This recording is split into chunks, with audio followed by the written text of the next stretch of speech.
자, 오늘은 미디안으로 말미암아라는 제목으로 하나님의 말씀을 전하도록 하겠습니다. 지난주에 모순을 극복하는 것에 대해서 우리가 살펴봤고요.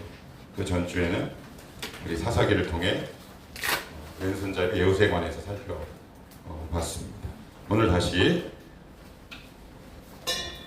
사사기를 통해서 하나님이 우리 공동체와 우리 여러분 각 개인에게 어떤 음성을 들려주실지 기대가 됩니다. 여러분 덕택에 아주 휴가를 잘 보내던 화요일 즈음이었습니다. 제 아내랑 그런 이야기를 무심코 이렇게 나눴어요. 여보, 되게 감사하다.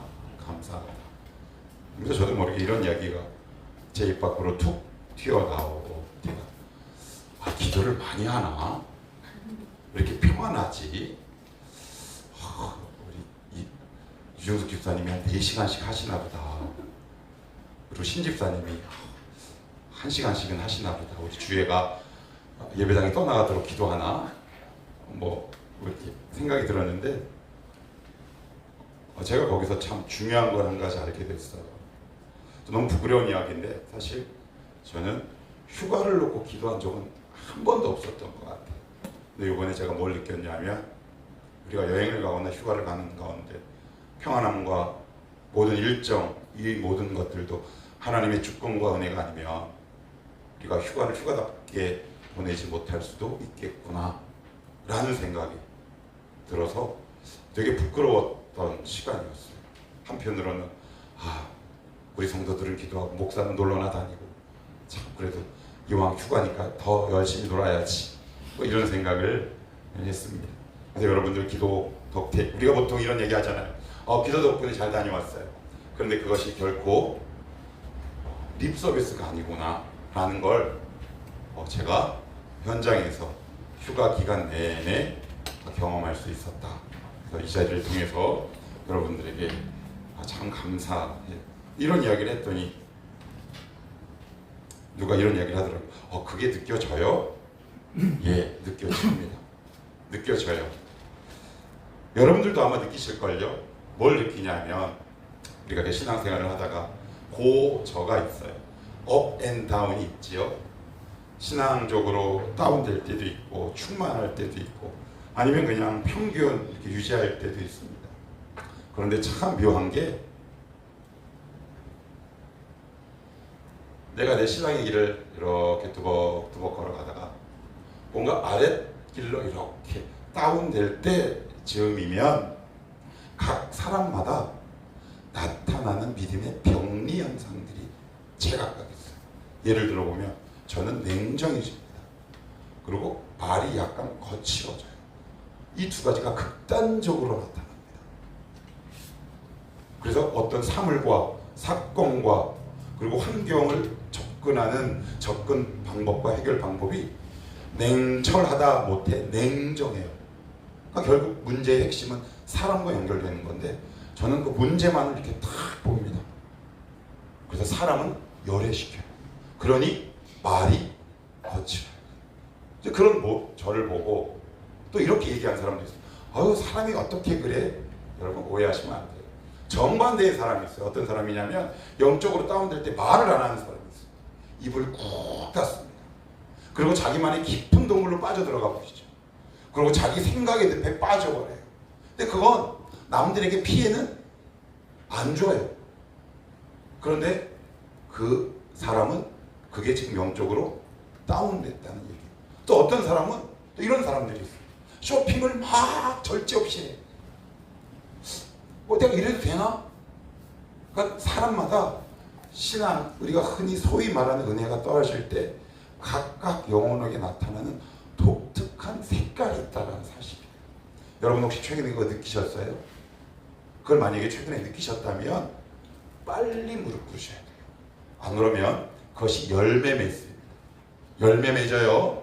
그걸 그냥 두시면 열매 맺습니다. 그래서 브레이크를 탁 걸지 않으면 말씀의 브레이크를 내가 꽉 밟지 않으면 이건 그냥 아우토반, 무제한 고속도로를 질주하는 살아있는 흉기와 다름없어요. 왜 우리가 부부싸움에도 그렇잖아요. 저 사람 지금 다운됐구나. 아니면 친한 연인 사이에서도 그런 거 느끼지 않나요? 기수야? 재미야? 그지? 병진아. 그 다음에 주혜야. 사람마다 있어요. 자녀들 신호도 느낄 테고 은혜도 느낄 테고 막 얘기를 하다가 저 사람이 왜 이러지? 근데 그런 모습들이 계속 이어지면 지금 나 안에 우리 영혼 안에 뭔가 지금 노란 불에서 빨간 등으로 넘어가는 그 과정이 있다라는 거예요. 근데 이스라엘 백성들은 특징이 뭐냐면 우리랑 너무 비슷해요. 그런 어떤 사인이나 경고등이 켜질 때 그걸 그냥 무시해버립니다. 무시하면 어떤 결과가 일어나고 지금 우리 삶에서 일어나는 모든 현상들이 과연 어떤 관계에서 오는지 성경은 굉장히 자세하게 설명하고 있는데 오늘 이 말씀을 통해 하나님이 여러분들에게 세 가지 등을 아마 제시할 겁니다. 하나는 초록등입니다. 오케이, 이대로 가. 두 번째, 주황색 등. 살짝 경고야. 그리고 마지막, 빨간 불이 들어오는 거예요. 절대 하지 마. 그러니까 말씀을 듣는다는 것은 이 세 가지 등을 내 안에 끊임없이 키워내는 또 다른 작업이에요. 그러니까 말씀을 들을 때 이건 아니구나. 저 같은 경우 예를 들어보면 하나님이 오늘 말씀을 준비하고 원고를 마무리 딱 하는데 한 가지 이 단어가 제 안에 새겨지더라고요. 가라, 진성. 가. 계속 가라. 어떻게 위로가 되더라고요. 알겠습니다, 하나님. 저 그럼 주님 말씀 믿고 저 그럼 계속 가도 되죠? 너무 위로가 되더라고요.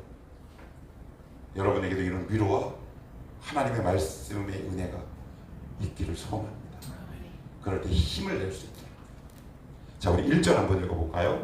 자, 1절입니다. 자, 시작. 이스라엘 자손이 또 여호와의 목전에 악을 행하였으므로 여호와께서 7년 동안 그들을 미디안의 손에 넘겨주시니. 자, 여러분 5장 31절 여러분들 한번 읽어보시겠어요? 자, 시작. 여호와여, 주의 원수들은 다 이와 같이 망하게 하시고 그를 사랑하는 자들은 해가 힘있게 도등받게 하시옵소서. 그 땅이 40년 동안 평온하였더라. 40년 동안 어떻게 했어요? 큰 문제가 없었어요. 그러니까 큰 문제가 없으면 왜 우리 그렇게 얘기하잖아. 쟤는 저렇게 좋은 환경인데 이렇게 예수 봅니다. 난 이렇게 어렵게도 믿는데 라거나 아니면 안타까워하는 경우들이 우리 삶의 전반적인 모습에서 얼마든지 나타날 수도 있어요. 저도 그래요. 난 이렇게 어렵게 믿는데 쟤는 저렇게 좋은 환경 가운데서 왜 못 믿을까? 근데 그것이 우리 얘기래요.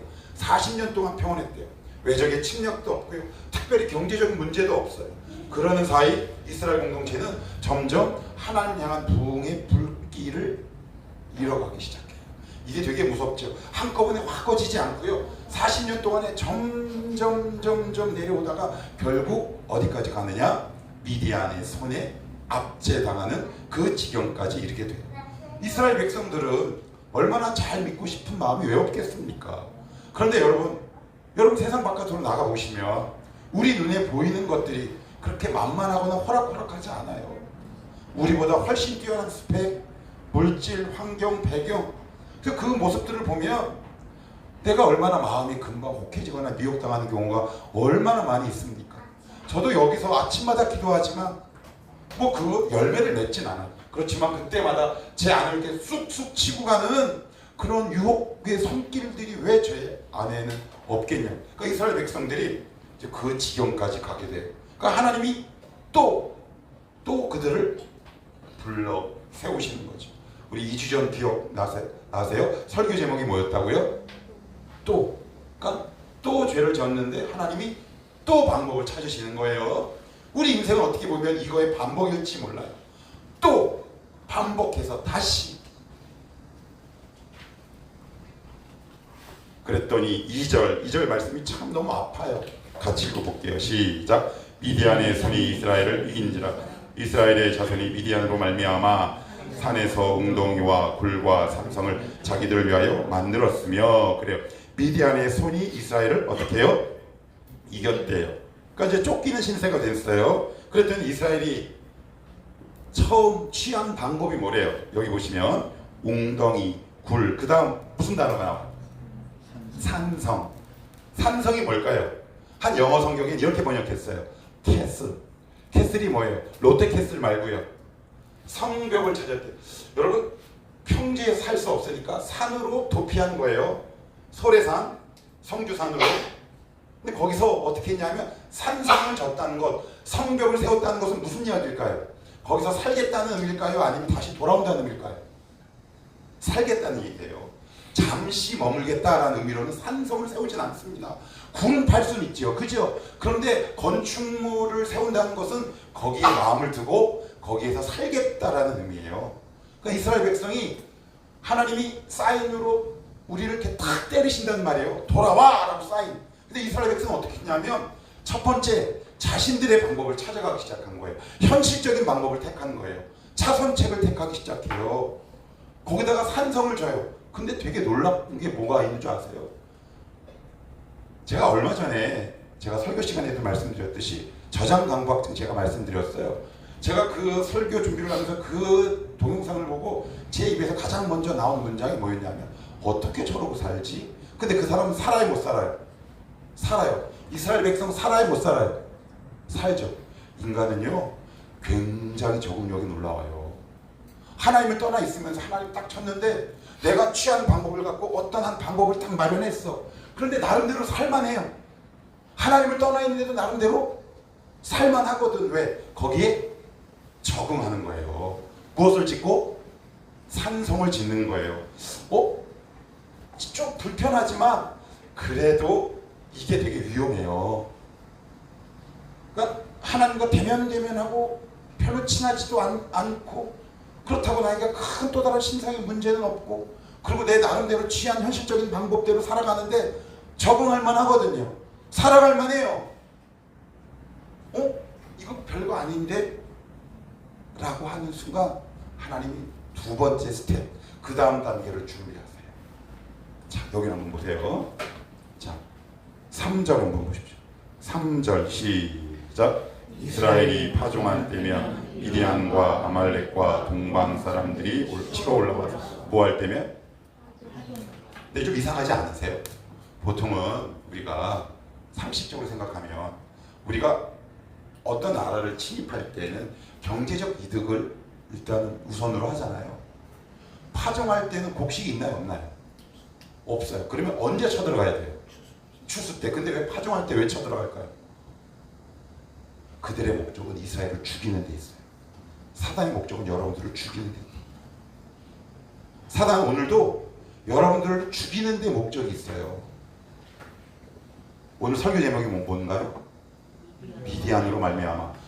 2절에 미디안으로 말미암아 그 다음 이스라엘 백성이 한 행동이 뭐예요? 굴과 웅덩이와 무엇을 짓고? 산성. 이것 갖고 안 되니까 하나님이 그 다음 단계 어떤 단계요? 파종할 때요. 진짜 씨앗도 남아있지 않게 되는 것까지 몰아내버려요. 그랬더니 놀라운 반전이 일어납니다. 놀라운 반전. 여러분 6절 한번 보시겠어요? 6절 시작. 이스라엘이 미디안으로 말미암아 궁핍함이 심한지라 이에 이스라엘 자손이 여호와께 부르짖었으므로 7절 이스라엘 자손이 미디안으로 말미암아 여호와께 부르짖었으므로 2절 다시 돌아가요. 미디안의 손이 이스라엘을 이긴지라 이스라엘 자손이 미디안으로 말미암아 산에서 앞에도 미디안으로 말미암아 그 다음도 미디안으로 말미암아 첫 번째는 무슨 방법을 취했어요? 자기들의 방법. 그죠? 이게 우리예요. 우리는 살면서 어떤 문제가 딱 발생하면 하나님 앞에 바로 나가지 않아요. 여기 거의 다 그래요. 자기 있는 방법 다 동원해 봅니다. 이것도 해보고요. 저것도 해봐요. 그러다가 어떻게 돼요? 정말 죽게 되기 직전에 기도해요. 그러면 여기서 내가 왜 기도하지 않는 이유가 분명하게 성경에 나왔네. 왜 안 한대요? 아직 덜 죽기 됐거든요. 덜 급해요. 여러분 정말 급하면요. 그 사람이 정말 예수 믿는 사람이라면 정말 급하면 무릎 꿇게 되어 있어요. 이걸 경험하지 못하니까 자꾸 차선책을 찾아서 끊임없이 가는 거예요. 산에서도 성벽을 쌓고 살만하거든요. 그런데 그 다음에도 우리가 하나님 앞에 무릎 꿇지 않으면 어떤 일이 발생하느냐? 파종할 것을 싹 걷어가 버리신다. 그랬더니 미디안으로 말미암아 뭐 했대요? 부르짖었답니다. 여러분 지금 어떤 단계에 와 있으세요? 뭔가 지금 최근에 빨간불, 주황색 아니면 빨간 등 가운데 이 말씀을 들으면서 어떤 등이 지금 켜지고 계신가요? 이스라엘 백성이 그랬답니다. 미디안으로 말미암아. 즉 그들이 처음 한 행동은 뭐다? 자신들의 방법. 그리고 최후 방법은 여호와께 부르짖는다. 이런 말하면 참 싫어요 사람들. 제가 아내랑 이런 얘기 자주 해요. 여보 이런저런 얘기하다가 항상 이렇게 마지막에 가는 지점이 있어요. 들급해서 그래요. 들급했다. 왜 그런 사람 있잖아요. 아 쟤는 정말 무릎 꿇어야 될 상황인데 막 여기서 사람 찾아다니고 여기서 어떤 현실적인 방법을 막 취해보려고 애써요.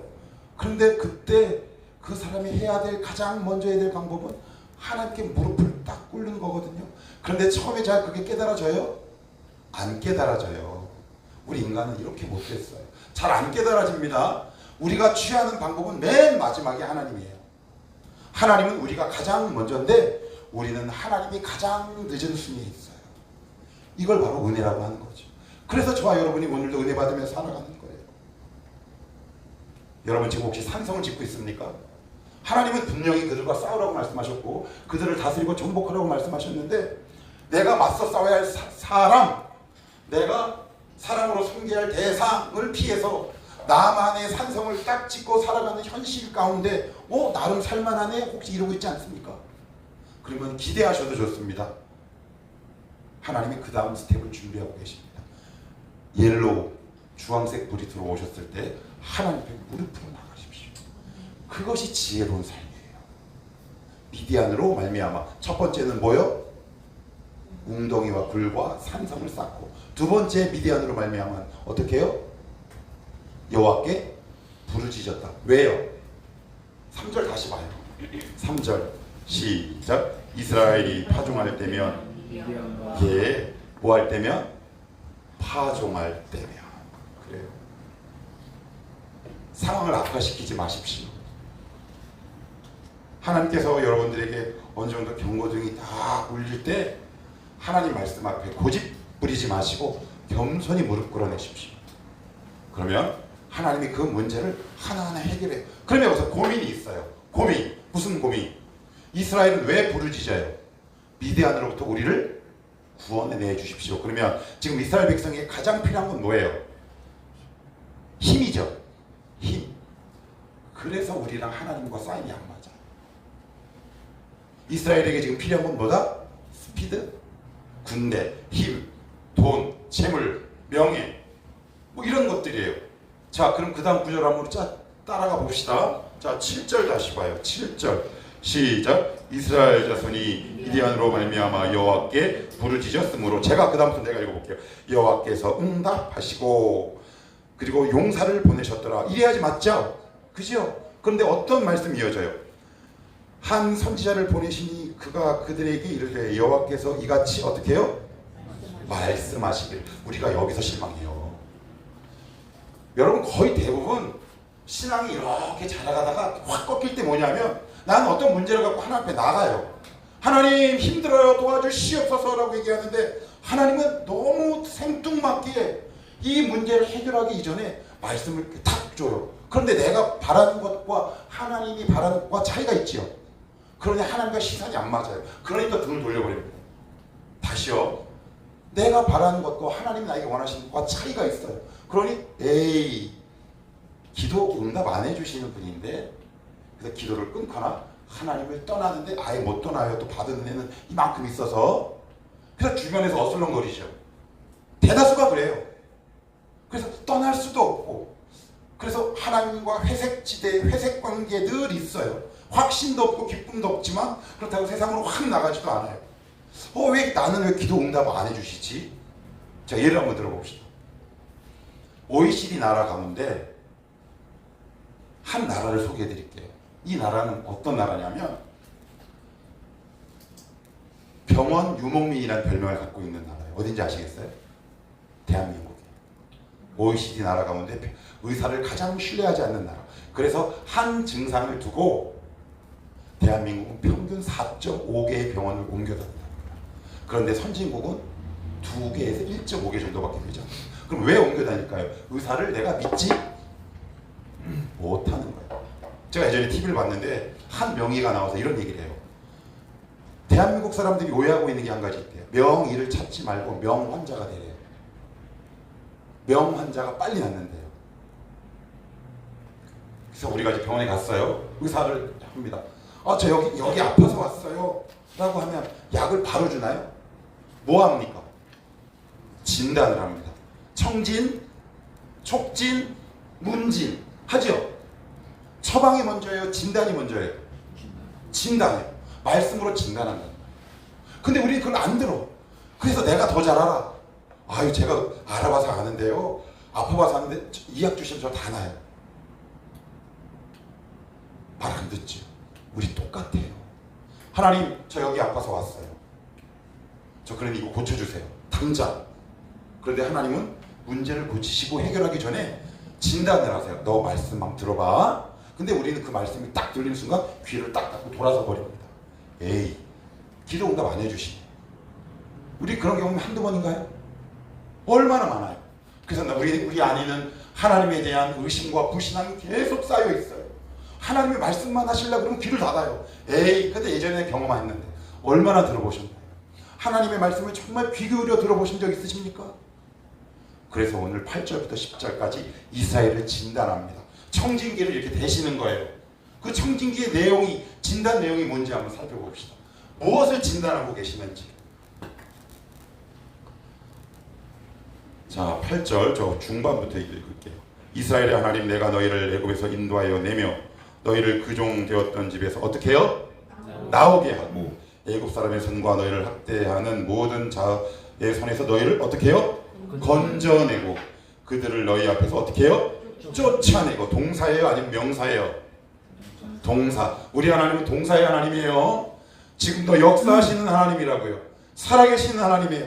하나님을 명사형 하나님을 가두지 마십시오. 하나님은 지금도 움직이십니다. 지금도 역사하세요. 그것을 우리는 역사라는 단어를 사용합니다. 여러분의 하나님은 명사형 하나님입니까? 아니면 동사형 하나님입니까? 쫓아내고 건져내고 추격하고.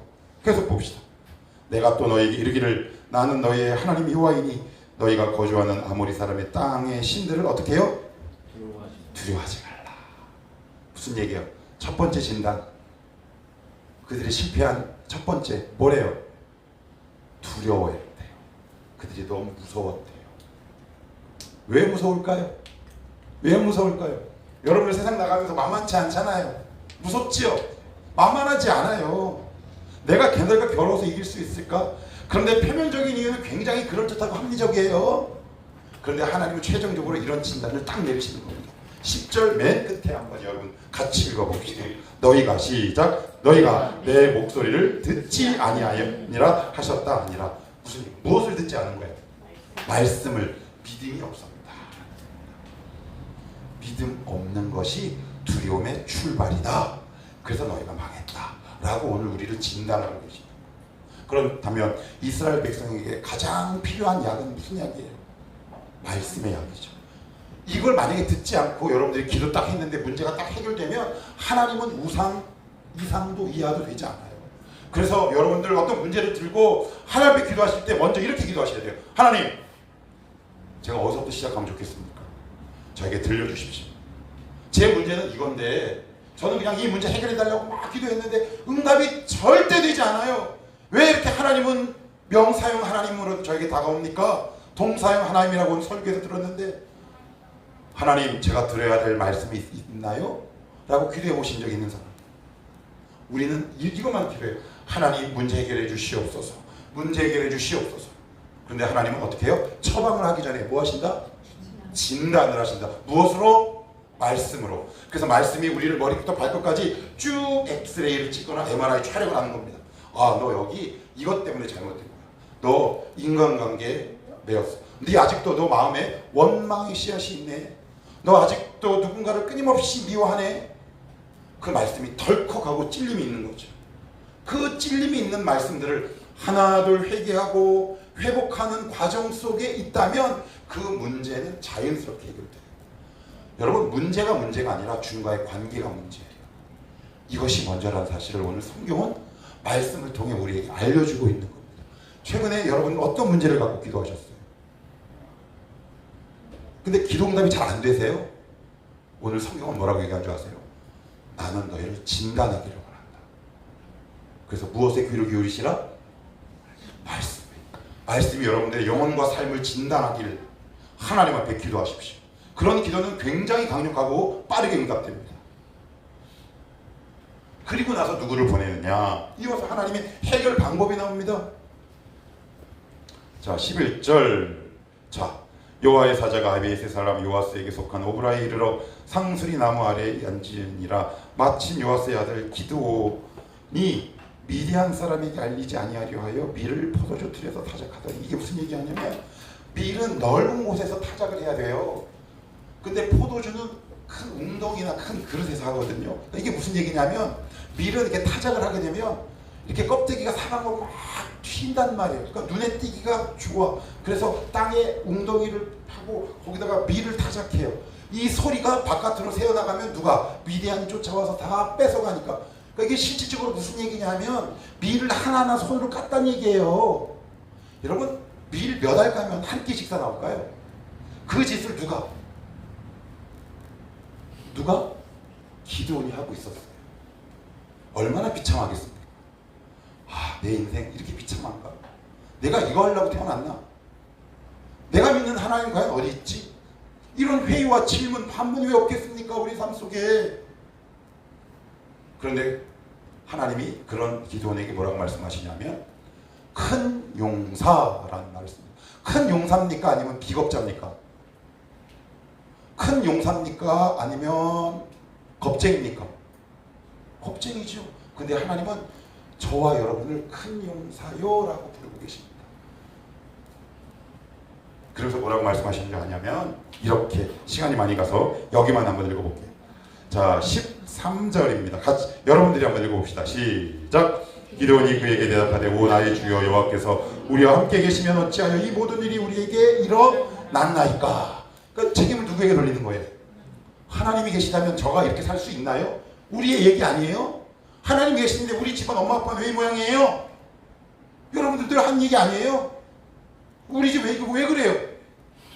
근데 하나님은 거기에 대해서 딱 한 문장으로 정리내리십니다. 이렇게 따지고 항의하는 기드온에게 뭐라고 말씀한 줄 아세요? 기가 막힙니다. 자, 여기 한번 읽어봅시다. 자, 14절입니다. 14절 시작. 여호와께서 그를 향하여 이르시되 너는 가서. 이 무슨 얘기야? 너는 가. 너무 기드온에 따지는 거에 비하면 너무 심플하죠. 왜 이렇게 단순하게 말씀하실까? 이런 뜻이에요. 너는 가서 내 능력을 너의 현장에서 확인해. 내가 보여줄게 라는 뜻입니다. 말씀을 들고 현장으로 나가. 내가 그러면 거기서 보여줄게. 내 살아있음을 보여줄게. 나는 명사형에 갇힌 하나님이 아니라 동사형, 지금도 살아 역사하는 온 우주를 창조한 살아계신 살아있는 존재임을 내가 너에게 보여줄게. 여기서 그리고 13절에 너의 힘. 여기서 너의 힘은 누굴까요? 그 쪼잔한 기드온일까요? 주도 면밀한 그의 기질일까요? 아니죠. 너의 힘은 하나님이에요. 하나님이 아마 여러분들에게 이렇게 말씀할 겁니다. 하나님 저 이거 왜 이래요? 저희 집 왜 이래요? 예수 열심히 믿는데 왜 그래요? 근데 하나님 오늘 본문을 통해 여러분들이 이렇게 말씀합니다. 너 말씀 붙들고 현장에 가서 살아. 내가 그 삶과 헌신과 순종을 통해 내가 너를 통해 나의 살아있음을 보여줄게. 여기까지 가셔야 되는 거예요. 근데 우리는 어디까지 가요? 어디? 문제만. 그러면 문제는 기도하시되 말씀으로 저를 진단하옵소서. 우리 고집 피우지 맙시다. 여러분 산성에 계세요? 부르짖는 단계로 오셨어요? 기드온의 자리까지 가실 줄 믿고요. 거기서 살아계신 하나님을 명사형의 하나님이 아니라 동사형의 하나님을 만나기를 주님의 이름으로 축복합니다.